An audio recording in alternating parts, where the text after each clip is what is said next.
pornography. So we've really been the only game in town in terms of a true felony count for possession of child pornography.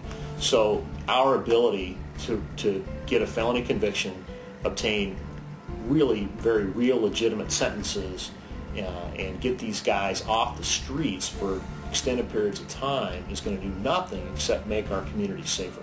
It's critical to work closely with our U.S. Attorney's Office. Where an individual in state court might get probation or a year in jail, we often can get much heavier sentences through the coordination of our assistant U.S. attorneys that are assigned to investigate these cases. We've had a number of cases in past years up to the present where we have partnered with district attorneys where they will prosecute the same suspect for child molestation charges while we will prosecute that person for child pornography charges. We use that as a heavy hammer when we have cases in the state system. The Brownie case is a case that involves a little girl who was being sexually abused by an adult. This particular case probably has the worst images I've ever seen. The pictures were seen in late November of 2003 in Denmark. The officer in Denmark put it on a network that was run by Interpol, sent it to the Canadians, the Canadian Toronto police. The Toronto police had done some training with us prior to that. They got the picture, they looked at it, they saw the Brownie uniform that appeared to them to be an American uniform. They contacted agents here. The perpetrator had obliterated the Brownie, the troop number on the uniform.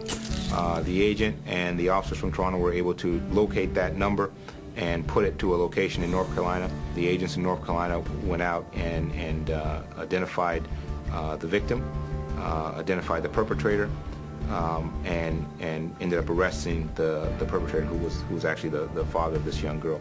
Some of the pictures that we saw, the girl was in a dog kennel, naked, locked in a dog kennel, crying.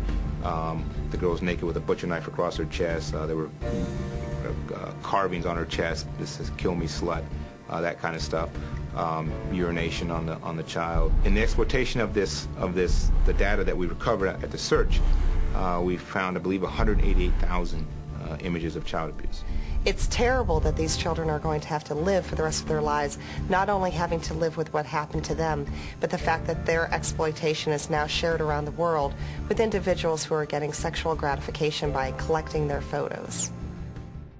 There's been a positive impact in respect that everyone in the Bureau and everyone across the law enforcement community that works this violation is on the same page. Once you make that relationship lasts, and it goes across all programs. Everybody has a tool that they can bring towards this fight against child sexual exploitation, whether it be the U.S. Attorney's Office or the ICAC Task Force or the Innocent Images program within your community, the local law enforcement agencies, as well as entities such as the National Center for Missing and Exploited Children.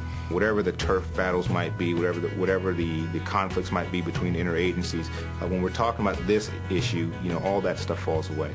We're all kind of focused on the same thing. We're all focused on saving kids. From where I sit, there's no option for that. I mean, we can't be effective if we're not working together. We just can't. I think if you'll speak with most investigators or prosecutors, the one key component that you'll hear in the success of these types of cases is collaboration with other agencies. It's been a successful prosecution team with the U.S. attorneys, the county prosecutors, and local law enforcement all working together and doing the #1 goal, which everyone wants, is protect our children. The law enforcement is working together. We're very aggressive. We're much more aggressive than we were even a couple years ago in terms of addressing this problem, but it's a huge problem. It's far more important, I think, that this not be the flavor of the month. We want this to be a very sustained operation that has meaningful results to ensure safer communities.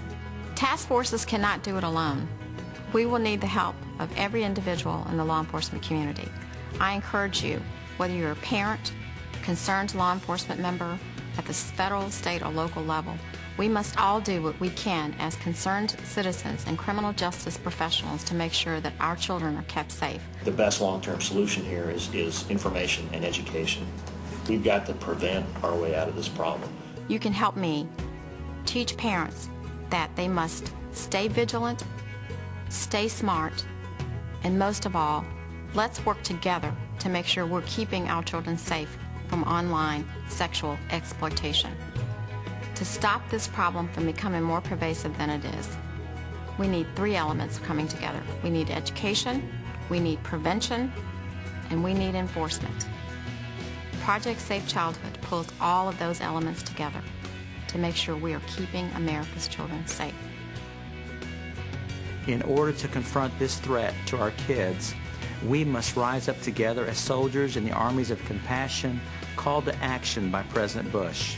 The core idea behind Project Safe Childhood remains the key to its success, and that's the idea of teamwork. Project Safe Childhood makes a single powerful team out of all of us who want to protect children. If we work separately, we are no match for these criminals. But when we work together, our network is much stronger than theirs. Make no mistake, this is a war. Our opposition is obsessed with hurting our children. We must be obsessed with protecting them.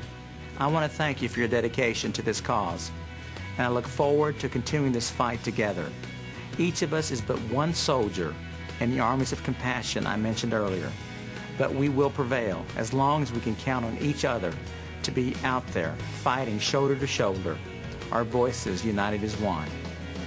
Thank you for your work to make Project Safe Childhood a success.